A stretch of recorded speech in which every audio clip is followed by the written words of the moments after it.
let's go.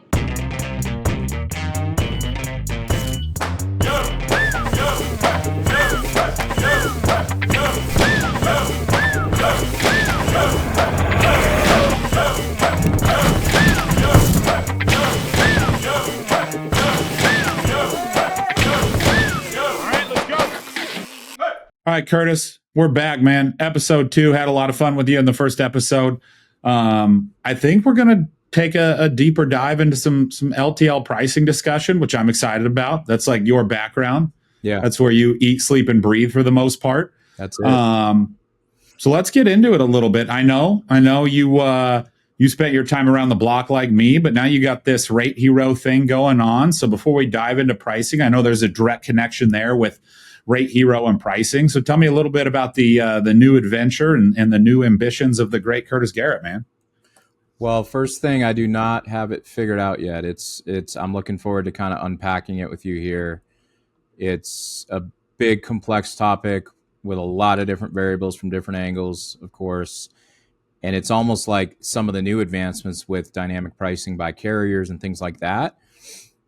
In some ways, it's making it more complex, and we can go into all that. But yeah, rateHERO, really, I just have been, I've had this itch that's growing. Most of my businesses are scratching my own itch, and I just have hated the length of time, the manual back and forth, like just the experience in general with setting up new LTL pricing, whether you're a shipper doing it directly to a carrier, whether it's a broker doing it on a shipper's behalf.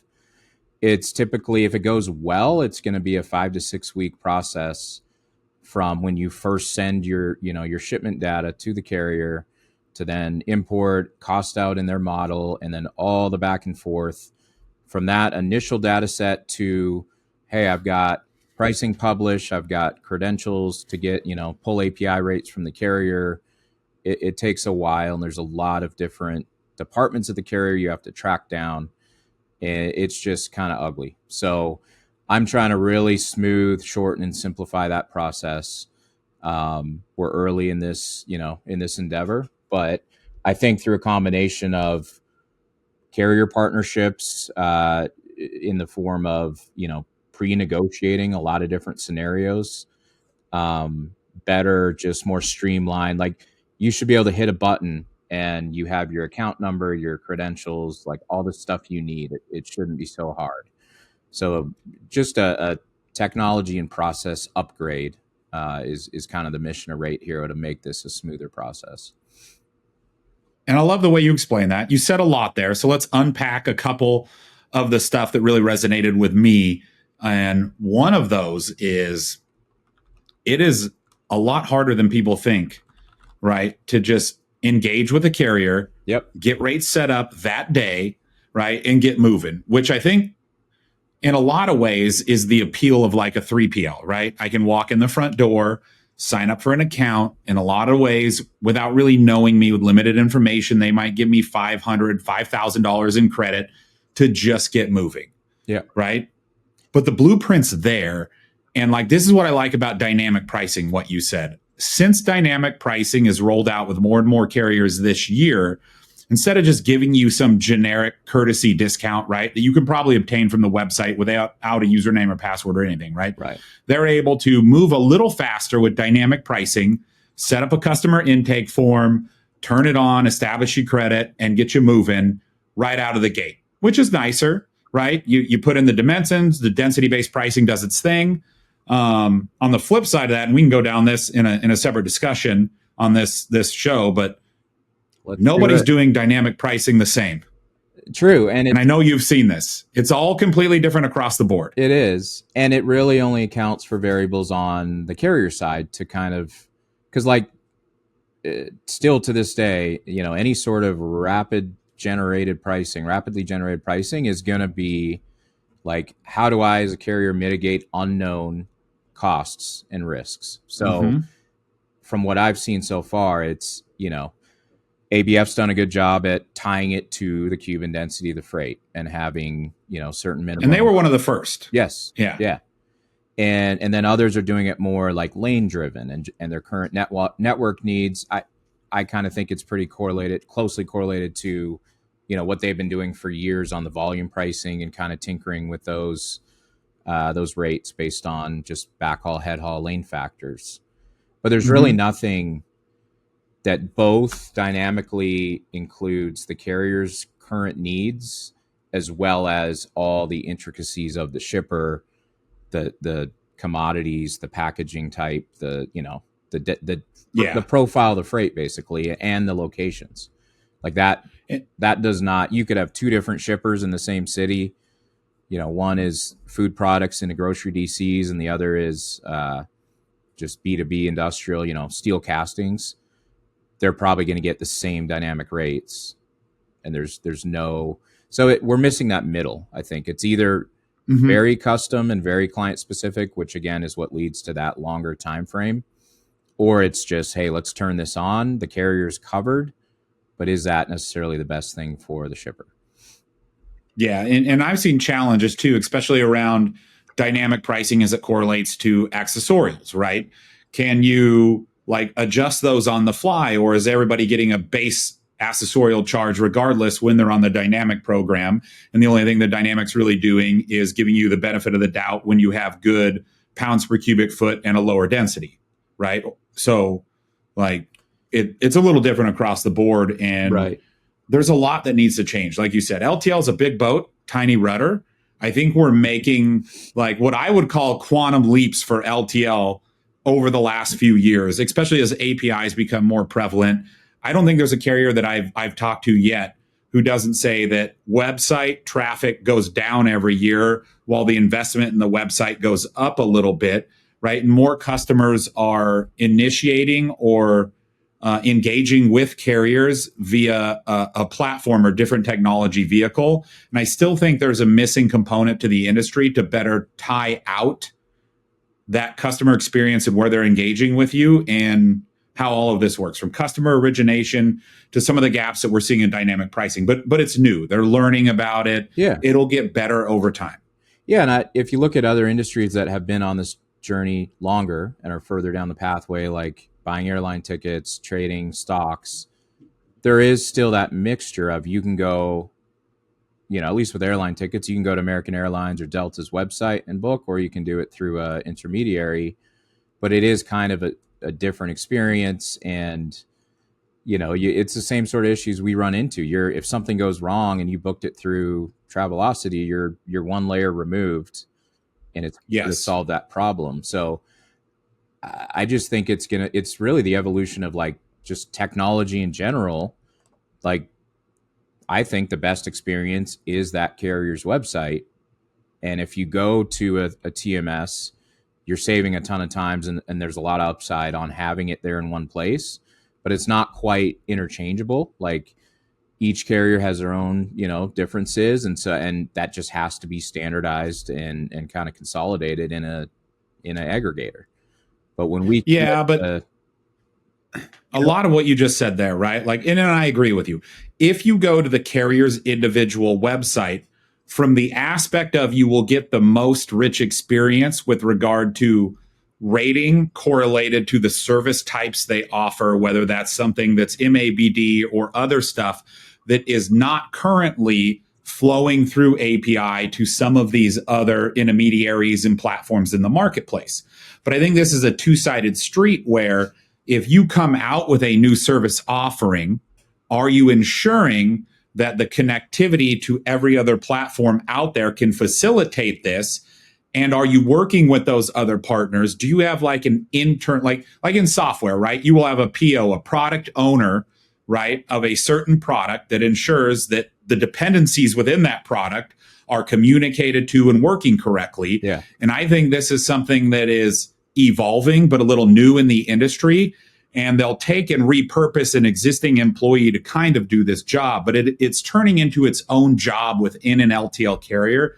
And I'm seeing this a lot. And I think that if you're going to do this, it's got to work on both ends, both on plug and play aspect and on your own internal website. Otherwise, you're creating, for me, the shipper, right? If I'm a shipper, a bit of a customer experience nightmare where I have to now go in and out of multiple platforms to optimize certain service types, modal types, or whatever it may be. Yeah, no, absolutely. I think my long view of this is I want the best of both sides. I want it consolidated in one platform, but I also want all the little, customizations and specialties from each carrier pulled in there. And that's just going to take time. And you raised a good point. Like the, product owner, delivery manager, whatever that is better called. It's not about just making the changes, right? It's flowing that, waterfalling that downstream to your customers, especially the ones that have built to your endpoints and are integrated already. So yeah, that a lot of that's a cultural thing. I think look at, we're still in an era, not to go back to the NMFC stuff. We covered that last time quite a bit, but it's still very much an era of here's what we're doing. Here's how you can understand it. And that's kind of as far as they go. It's not like collaborative yet. It's getting more that way. And let me ask you this, right? I think parcel, right, when you look at that modality, is a lot further ahead of where LTL is in its present state when it comes to what we started this conversation with. Customer origination. I could walk in, I could put in my information, I put in basically my shipment volume or package size, and I get some form of default pricing. And until I cross that threshold, right, I can't really do anything that's customer specific or unique to my business needs. Right. Now, while there's pros and cons on both sides of that, to get started and move on day one is extremely easy, coupled with the fact that the connectivity end of this into whether it's your web stores like your Shopify's, BigCommerce, WooCommerce, or the tools that they've offered forever, like your ship managers and world ships of the world, right, have done a good job. Either that's with like offering the shipper a technology allowance, right, to have better connectivity, assuming that you're getting awarded that lion's share of the business, right? But one of the things that I think benefited that industry for the longest time until technology came around, you basically had a duopoly. You had two games in town, so it was easier for them to draw lines in the sand to control customer behavior through technology or through, more regulation and requirements. Are you of the opinion that because, in all honesty, there's probably close to 85 to 90 what we could call common carrier, even though the top 10 is doing like 95% of the business, right? The fact that you have so many options, do you feel or think that contributes to some of where we're at today? Yeah, absolutely. We have a weird market dynamic in LTL where it's just small enough that there's still a lot of like homogenous, they all kind of look, act, sound, and feel the same. But it's also just big enough that there's a lot of differences. There's a lot of, different directions by different market players. And I feel like nobody really wants to be, step out and be the first in something new or the last to adopt it. Nobody wants to be the highest or the lowest. They all just want to kind of like hang out in the middle. And I think that has slowed down innovation and progress in LTL. Yeah, and this is easy for me to say, right? I haven't worked at a carrier in some time, and when I did, it definitely wasn't anything to do on the executive side of the fence where you're actually controlling some of the strategy and decision making. I was more of your individual contributor, operational, and sales, right? But I believe you had a post that I loved the other day on LinkedIn where it was something along the line like, let's try something innovative and crazy, said no LTL carrier ever, right? And I think they get caught up a lot of the times in this winning the day mentality. And it's really hard to invoke change because it's such a cost-driven, operationally led type of organization. Yeah, agree. And yeah, we both know, like, we are lucky that we can sit here and kind of give our armchair opinions, not being on the hook for paying drivers, buying fuel and all that. So, or shareholders for that matter, right? Like Elon says, ideas are cheap and execution's expensive. Right. So I get it. Right? There's a big risk you'll take on by doing that. Yeah. But big risk is big reward in a lot of times. Yeah, and I think it's our duty as people that have been in the industry on different sides to kind of throw out the gauntlet. And we know it'll take time, and we know that not everyone will be able to get there, but if we're not out here talking and churning up new ideas and moonshots, then we'll never get there. So I think I remember that post. It was after an afternoon of a bunch of rules tariff reading, and I think it was more around like carriers don't, they're very rule based, right? There's a million different rules or combinations of rules. Back to the dynamic pricing thing, I had something I wanted to get your opinion on. Are you a proponent of like one all-in price, or the way it is now with fuel, line haul, accessorials broken out? I think you have to think about the shipper that you're generally doing that dynamic pricing for. And I think if we're fair, the dynamic pricing is really predicated around that SMB market today, that local market that primarily your field reps are dealing with, because I think your larger enterprise shippers are a little savvier. And when they hear dynamic pricing, they hear it's harder for me to control my costs because it's harder for me to have any level of predictive analytics on what's going to change from day to day, right? Yeah. So I think there's two different avenues there, but I just you didn't answer not the completely. Which one? I know you don't know. That's fine. And fire it at me again, because I lost my train of thought there, and I'll be fair in saying it. Yeah. So with Todd and his one rate, one time initiative at OD, that's kind of if you give me the location, it's verified, all the data is correct, I'm going to give you an all-in price that isn't going to change. So that's kind of one. Oh, yeah, all-in price. I think it's better for the consumer to see an all-in price because they know fuel's a component of this. Now, where I was going with that is if you're a savvier shipper, right, you might get down to negotiating specific fuel tables or really wanting to break down the individual items. But I think as the industry's evolved and as time goes on, there's less people that really, really understand the nuances of pricing like somebody like you does. And for them, they're just looking at all-in cost, right? It's not, very seldom are they taking the cost of freight less fuel and breaking that into their cost of goods. Like if I'm a shipper, all I want to know is how much is it costing me to get my goods to a store shelf or to the person that's purchasing my goods, and what is my freight as it correlates to an expensive sales. Yeah. At the end of the day, finance math, that's all I care about. If I'm shipping to Checker Auto, right, and I'm a vendor of theirs who's shipping inbound to their stores, all as I care about from in the operating side is it 2%, 3% of my total cost of sales in there to get my, whatever it may be, my filter, my windshield wipers into that store? I don't need to break it out much more than that because the fuel surcharges of the world is somewhat out of my hands. Yeah. Right? Yeah, I think, honestly, I think it should look more on the pricing side like it does already on the costing side with carriers. They're doing activity-driven costing. And like when I was at OD and we'd price out, some sort of one-off rollout or something that was outside of standard service, we would literally build that block by block, step by step in the cost model. Like, hey, this is a mall delivery. The dock's going to be over here. It's probably a 10-minute walk to the store. We would just factor in all the actual activity on the ground and try to model reality as best as we could. Like from a delivery perspective, if a driver is there on site tied up for 25 minutes delivering one pallet, it really shouldn't matter whether they executed a lift gate, an inside delivery, like pick all your other debris removal. It really comes down to just the length of time they're there on site, right, to do that.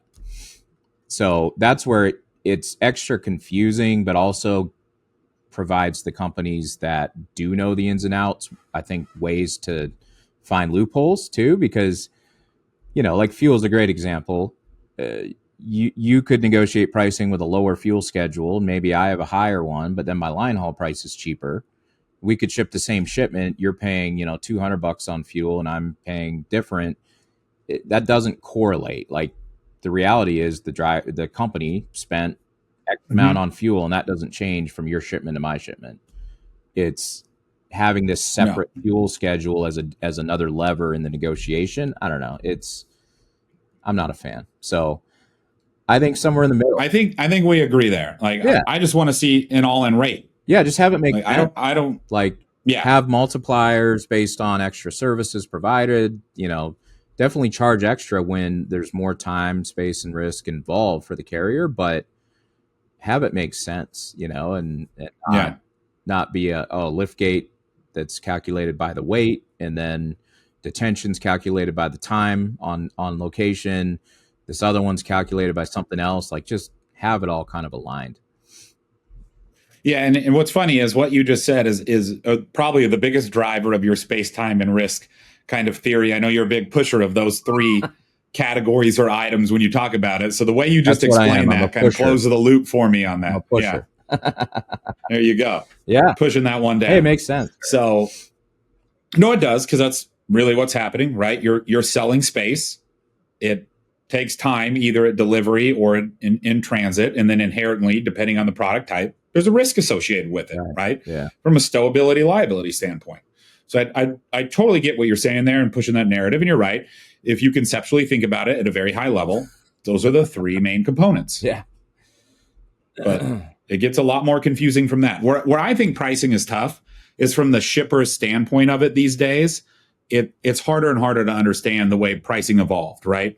Like, I was out, and this had to be a couple months ago. I was traveling around, and a shipper pulled this out of their desk. And they pulled me out a rate pony, right? And when you think about the evolution of the pricing, right, where it went from almost more of like what we would consider today's pallet rate-based pricing, right, or zoned-based pricing. They had their little chart from this state to this state for this many pieces. That was my cost. Yep. Right. And now the way pricing's evolved, and I get it, there's a lot of costs within LTL, and you have to consider all your costs. And if you don't know your costs, price doesn't matter.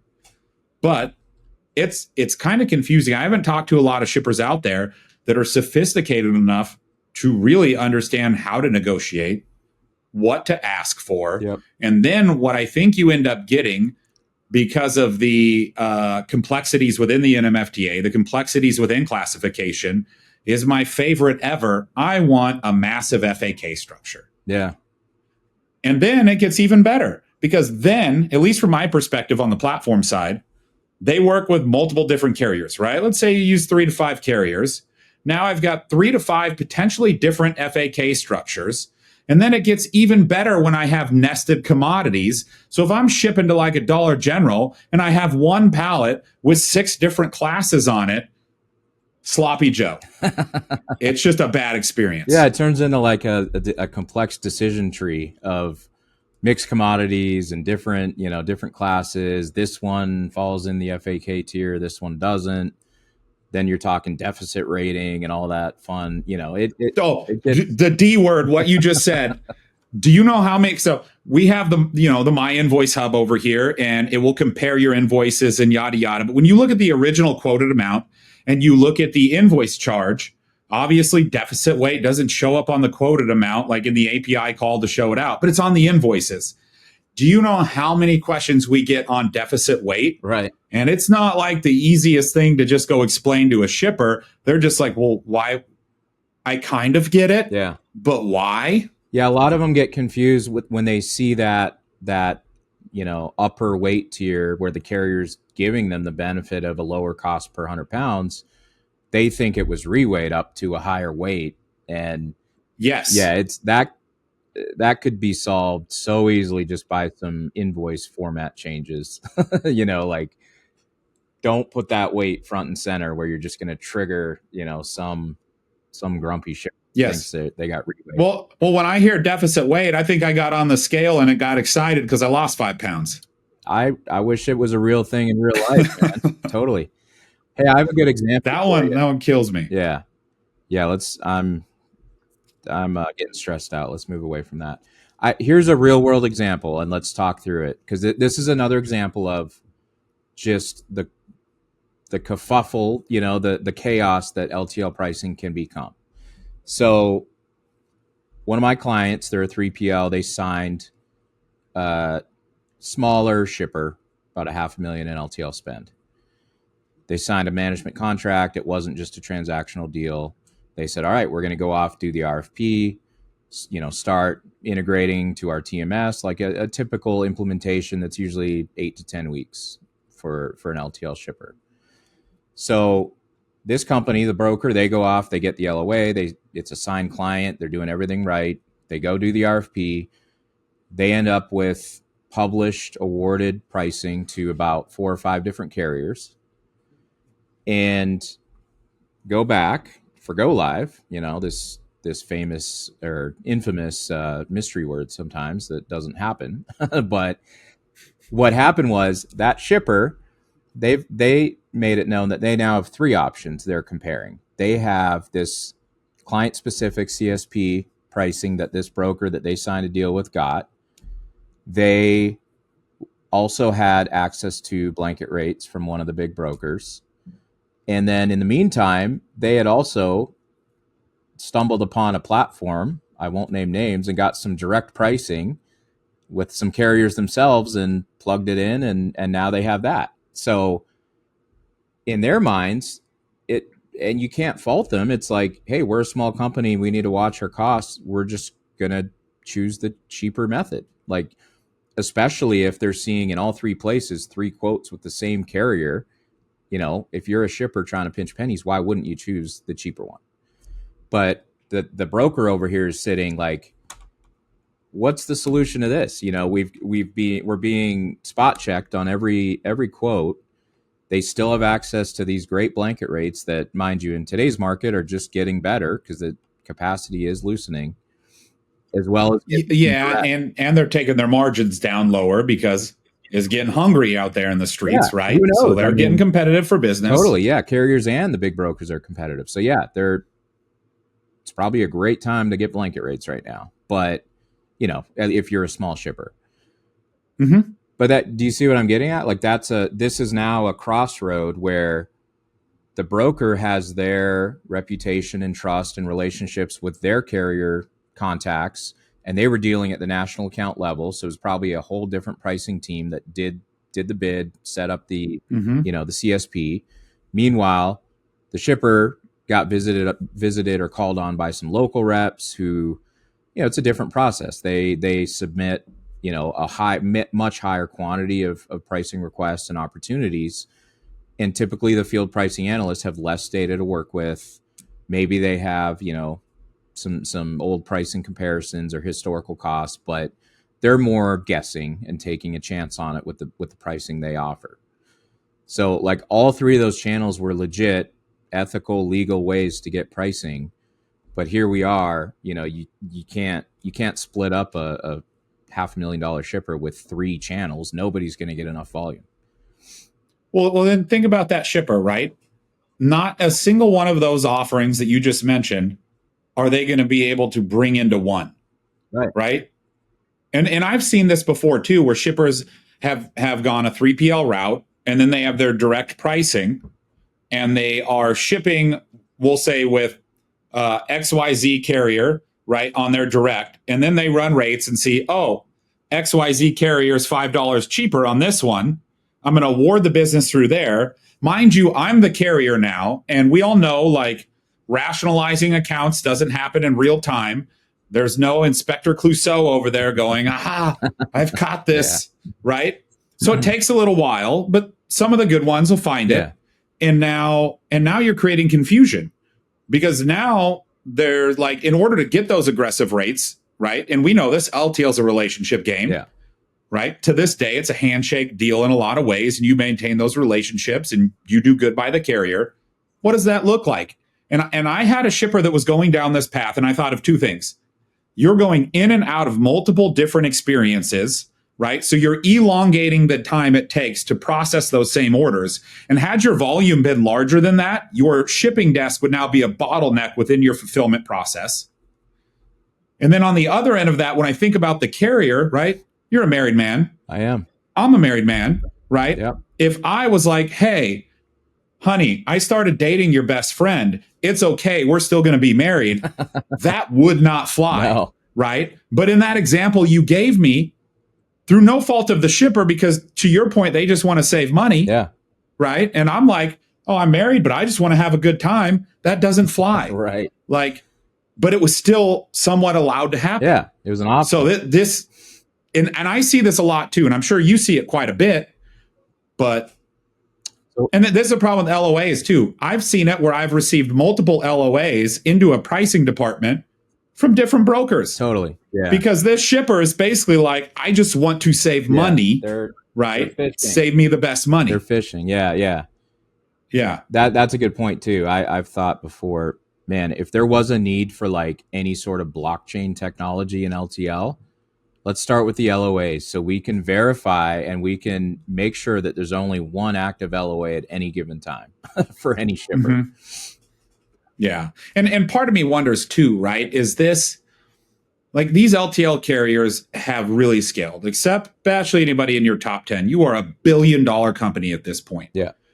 And a lot of you are operating on a green blocks AS400. And do you think, right, outside of the pricing stuff, is the technology that is leveraged today for a core part of the operational execution limiting some of this customer experience and problems that are created outside of the carrier's internal networks, right? Because of a lack of being able to have control mechanisms in place to understand when this is happening. Because national account guys go to a different pricing department than your field reps do. And then 3PLs sometimes have the same channel as national accounts, but sometimes it's different. Yeah. Right. So you get the right hand not knowing what the left hand is doing. Yeah. Yeah, it happens a lot. I mean, and it's only compounded with just the prevalence of acquisitions and mergers and private equity. Like companies are changing, you know, legal entities and there's a lot of dynamicism there. So it's hard for the carrier. I mean, like every LTL carrier out there, the big ones included, they're likely going to have all these duplicate, you know, shipper codes and different things like, oh, this was back when it was generated and they were owned by J&J and now they got spun off. And yeah, it just, again, not to fault carriers because a lot of it is just information management and, you know, we're in a rapidly changing world where they're constrained by the physical elements very much because they're moving physical goods around, but a lot of the demand and requests are more digital, like click a button, pick up, you know, order this thing, ship this freight. It's like the expectations on the shipper and often the broker side are it's easy, click a button, make my choice, and there it goes. The carriers are still, you know, putting diesel in real trucks and putting people behind the wheel that go through a lot of time to get certified and qualified, and it's hard to keep up with kind of that digital input, I guess. So it's interesting though. I don't have that example. I don't have the silver bullet answer. It's just a byproduct. It's a good example of kind of where we're at, where there's some new channels, there's some new ways to basically be able to activate, you know, an account and ship with a carrier. But it is it's definitely not linear. It's just kind of like, Well, let's segue into this too, because I see this quite a bit on my side. A majority of my interaction, right, whether it be with the shipper or with the carrier, is on that direct business, either facilitated by the local field rep or by the national account rep, right? Either way. But one of the things I see happen is you will see business lost, right? Because a 3PL may come in there and they will now go take that freight out to market or bid it. Meanwhile, you might have your local rep who's like, you know, this customer needs to get more aggressive pricing. Here's the data. Let me submit it. But it feels like in some cases there's a disconnect between what they will allow for that rate negotiation with like a 3PL or a 2PL or whatever you want to call them, somebody who's a savvy negotiator, versus how they will empower maybe the individual field rep and what their allowance is, right? Because in that model, the field rep will submit to a pricing analyst, of which you were one. And as an analyst, you have a responsibility to maintain a level of OR. You probably have a compensation structure around that. But then here comes somebody else, and now you lose the business because you never got them to where they wanted to on the price side in the first place. Yeah. And then to take a step back, right? A carrier is trying to be as profitable as possible.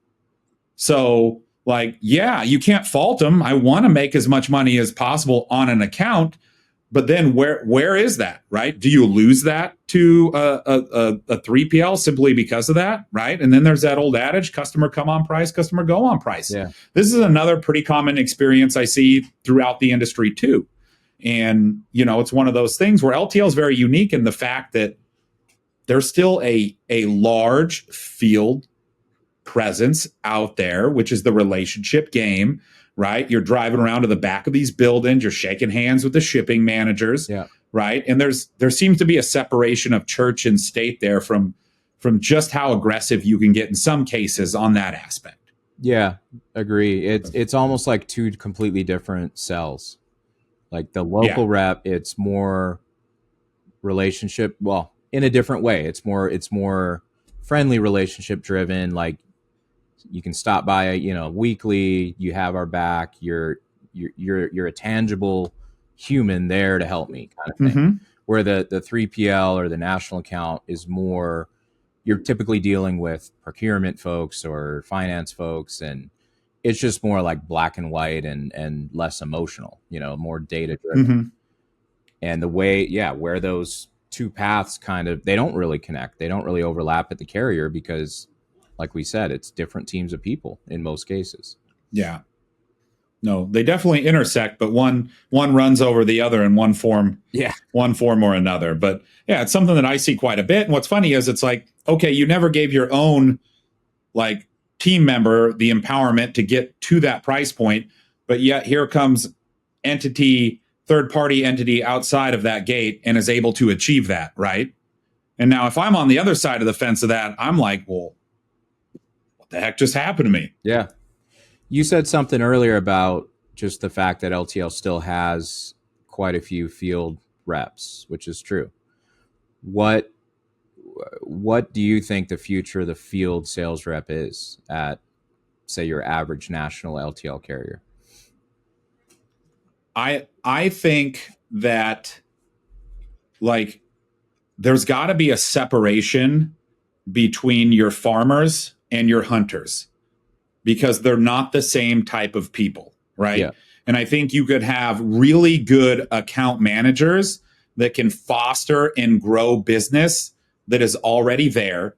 And then you have another subset of individual that just their passion play is going out there and obtaining and getting net new business, right? And doing that. And I know that within the compensation plans of a lot of carriers, there's X amount of pricing submittals, which should be correlated to new business, but it's not always that way. Sometimes you could get away, like you said, loopholes and things. I could just submit pricing for the same customer twice and still hit my new pricing request deal, right? So I've seen it different all across the board.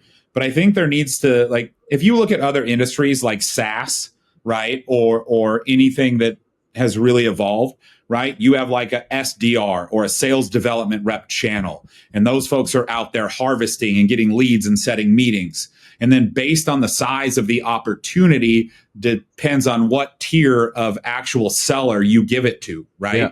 And I think LTL is pretty close to that. But I see a lot more... I guess what I would consider there's more account management, farmer activity than there is origination activity. And we know this, LTL can be very cyclical, right? So you'll age in and out of the same accounts over a period of years, predicated around some of the pricing stuff, right? Like annual RFPs and how you fell within that RFP, or the customers that like, and I don't like the shippers that work this way where they're like, well, I don't, you never handled this one single issue, so I'm taking my ball and going home, right? Because every carrier messes up. I think that's fair. Every carrier is going to screw up. It doesn't matter if you're the best or you're a bottom tier carrier. To me, the difference is how they clean that mess up. Yeah. Yeah. And that's where I see a difference. But to answer your question about the sales, I see it evolving. I think every carrier, for the most part, has some form of inside sales team. But I think you need to be careful within your inside sales teams that they just don't become inside account managers and they're actually continuing to perform that kind of sales development rep program where they're fostering new opportunities that go down the assembling line to become actual shipping customers, because there is a level of churn in every industry. Yeah. Just like we talked about the age in and out of accounts. But I think there's also different models within LTL where you have some carriers that are hyper operationally driven and you're very tied to that operation at the local terminal level. And then you have some that are more sales driven while still being tied to operation, right? But there's different approaches that are out there across the board, which make each carrier a little unique, and it either empowers sales a little more or it doesn't. Yeah. Yeah, I think of two things like just in relation to this topic. One was something you said where there's farmers, there's hunters. I think the natural, personality and what incentivizes people is very different, and Mm-hmm. that should be somewhat considered. You're nobody's going to win if you throw a farmer in a hunter role, and I've seen that at companies. They may like do okay and overcome it just by sheer intelligence or determination or whatever, but it's never going to last. So that's one thing, just getting more, I guess, aware and like putting the right people in the right spots. Yeah. The other thing I think of is similar concept, but more the shipper, the company you're going after. What's their size? What's their model? Like, I heard a quote one time. Somebody was like, with my family, I'm a communist. With my relatives, I'm a liberal. With my getting progressively, with my Mm-hmm. state, I'm a Republican. With my country, I'm a liberalist or what. Like, it depends who you're talking to, and Yeah. same thing. Like in a lot of cases, for a smaller shipper, one location, they should just single source with one national carrier if they have a good person there that takes care of them and meets all their needs, and they're Mm-hmm. assuming they know they're somewhere near market pricing, and it's a fair, equitable thing. And in other cases, a 3PL with access to multiple carriers and maybe mode optimization, like it does make sense. So that's what I would say is just being, hopefully, and I think this will happen, is smart people are running these LTL carriers, Mm-hmm. and getting better and smarter as they do it. Somebody, a mutual acquaintance that I really, look up to and think does a great job is Rich Slater at Southeastern. Oh, I He's I a love he's a Richard Slater. different kind He's of good he's a people's. new kind of Yeah. leader, I think, in the LTL industry, especially from a carrier side, and he's been very successful. And like, you got to, And he's younger too. yeah, Like yeah, for the role type, yeah, he's a little younger than some of his peers, which I like. He's got some fresh ideas and looks at it a little differently. But yep, I think even that, you're still sometimes, and I guarantee you, if you sat down and really talked to some of these folks, they have some more of what you would consider radical ideas, but they're constrained within somewhat of a box, yeah, right? Because of the norm with an LTL. But like on the sales thing, the tough part for me about the account management model is as a human being, right? And we all there's a Dunbar number out there. You can only maintain so many intimate relationships with one person and really do a good job, right? If I spend all my time in the framework of how LTL works today, where you're still doing a lot of customer centric service stuff, right? It's hard to go out there and scale your true new sales effort. yeah, So I think the ask is, what do you want them to be?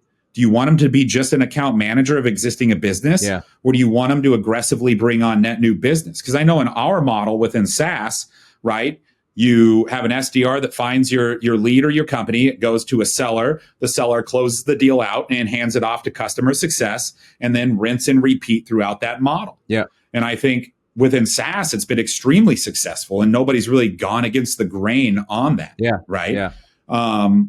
But this is an evolving industry, and like I don't care. These times are proving it. The best ability is adaptability today. That's right.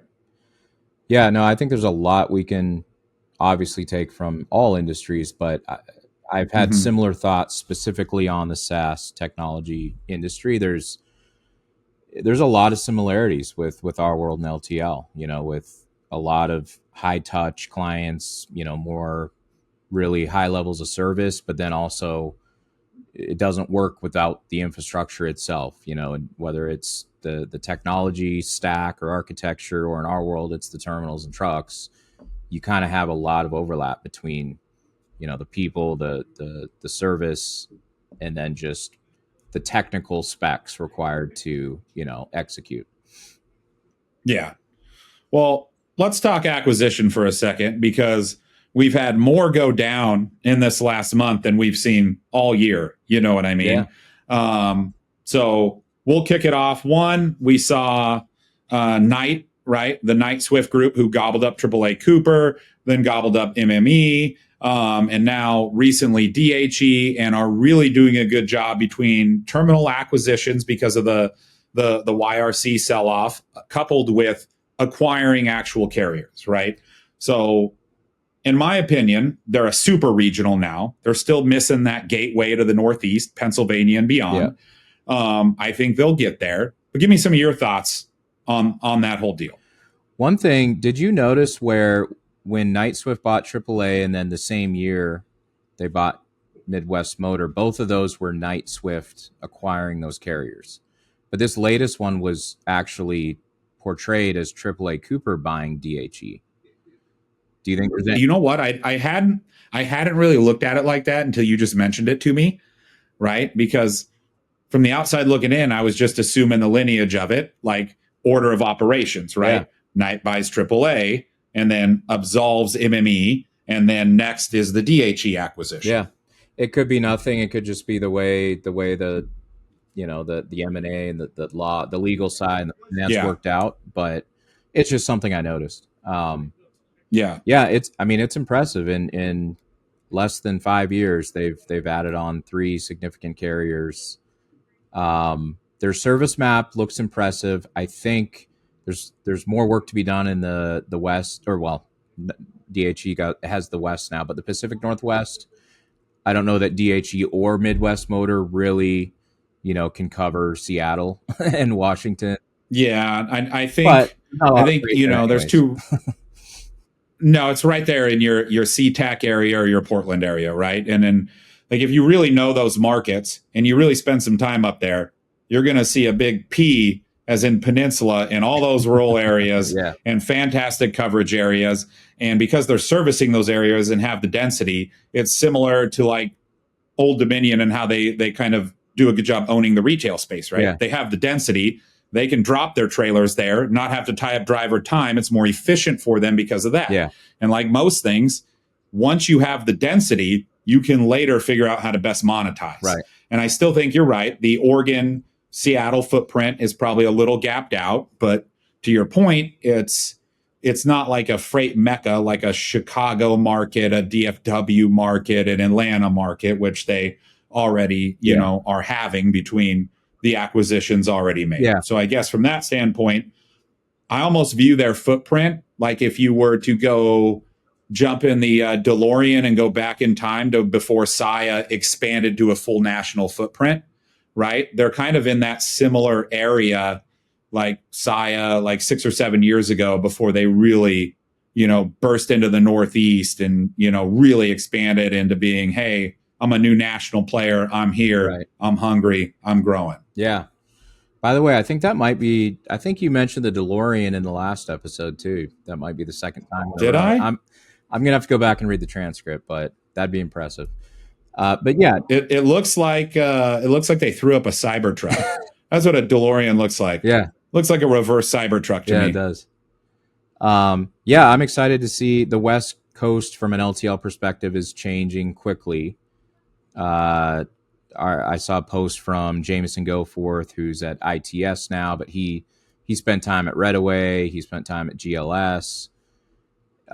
You had Redaway disappear. You had now DHE bought by Knight Swift, and then the latest one was Legacy Mountain Valley being sold from GLS, which they had them for about 4 or 5 years, and being bought by this newer entity, new ownership, DC Logistics, who has their sights on becoming the premier Southwest U.S. LTL carrier, as well as really tackling the cross-border side. So Now, did I hear this right? That they are going to flip it back to its OG name Yeah, of Mountain Valley Express, yeah, that's MVE? pretty cool. Yeah. Yeah, they had a Because I good. actually liked their trucks. They had the big green trucks. They had the cool kind of logo and everything over there. And I know in my 3PL days, we used the heck out of them. They were super Yeah, competitive in the California markets, and service wise, they were great too. I've always been a Mountain Valley fan. Oddly enough, I would run into shippers here and there that just must have had them on a bad week or something because they swore them off after an issue or two. But by and large, they were a solid, solid carrier, and it's a hard environment out there in California for Mm-hmm. the same way the Northeast is hard, but different factors. It's hard place to operate. So who's Yeah, left from a then? regulation Yeah, perspective, for yeah. sure. So who's left? So Mountain Valley's now DC Mountain Valley. You got DHE. Um, Tony's Express closed down late last year, I think, or maybe that was early this year. Mm-hmm. Who's left out there for regionals? Well, I think what they have a lot of, and you see this in California, are your like inland empire operators because of the sheer density of freight, Right. right? So you got like Trend Yeah. Transports out there, Atchison Express, right? Another local LTL carrier out there. Best way. Best Overnight's another one that kind of moves, back and forth between NorCal and SoCal on same day, not same day, but next day lanes, Yeah. right? So you still have, a lot of providers in there. And I still think you get a mix of those like economy players and then majority of your national players because, most of the freight to California is going outbound to the rest of the United States. They're one of the biggest producers out there. So a ton of truckload moving down that I-5 corridor. And there's just a ton of Long Beach activity with everything coming into the ports and breaking out either off the rail spur into specific markets. So What do you think the average view of the national LTL carriers, where of course most of them are based in the southeast or central US? mhm. I think they all kind of look at California with an aversion, just the fact that hey, it is more expensive to do business there, and that's why they all brought in this compliance fee. I I Yeah. don't I don't see any particular carrier kind of planting their flag and saying, hey, we're a national carrier, but we're really going to go all in on the West Coast and try to own that.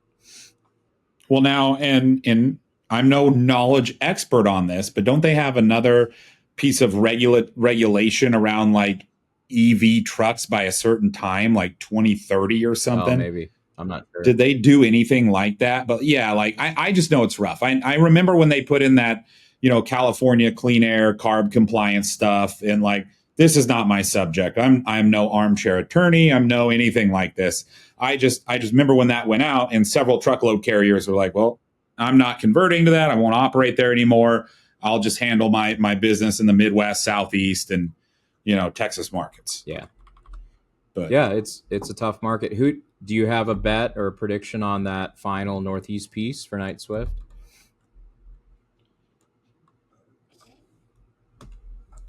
I mean, because they acquired DHE, right? Like to me, Oak Harbor is the only one over there that still covers that kind of left coast into your Arizona. They recently got into my home state of Arizona within the last 2 years, right? Opening a terminal in Phoenix, service the Vegas area. I don't know what their service is into most of Nevada. Sorry, I meant to But say Oak Northeast. Harbor, I might have said oh, Northwest. I meant to Northeast. say Okay. Northeast. Yeah. Well, I mean, it's almost like the conversation we just had with some of the California ones and stuff. Like, could you buy like a land air of New England where you might get some coverage into Massachusetts and parts of New York, but then you're still devoid in other areas of that, Northeast market? I mean, the only other one up there that's your true regionals are A. Dewey, Pyle, and Ward. I don't know if either one of those dominoes will fall because they're both, proud family-owned companies that have had skin in the game. I mean, is A. Dewey Pyle over 100 years old of committed business in that market? Yeah. And Ward's not far off of it. They just had their 90th anniversary not too long ago. Yeah. So I think there's a lot of skin in the game and pride from the family side of the fence. And I don't know if either one of those would sell off, right? Yeah. Which now brings back to, I got to buy some brick and mortar.